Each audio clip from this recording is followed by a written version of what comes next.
Do you want to learn how to use Substance Designer to create interesting materials which you can use to apply to things like environments or props? Well, in this Intro to Substance Designer tutorial, Anthony Cardona will walk you through the process on how to get started in making materials in Substance Designer. Click on the link below now to start learning how this is done.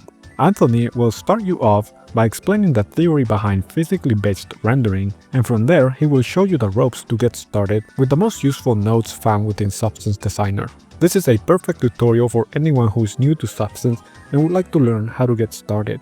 This tutorial also includes a bonus lesson where Anthony will show you how to present a material through lighting and rendering using Marmoset Toolbag. Hey, so this is a very short video ad, so there's not enough time to cover everything. Click on the link in the description now to get started.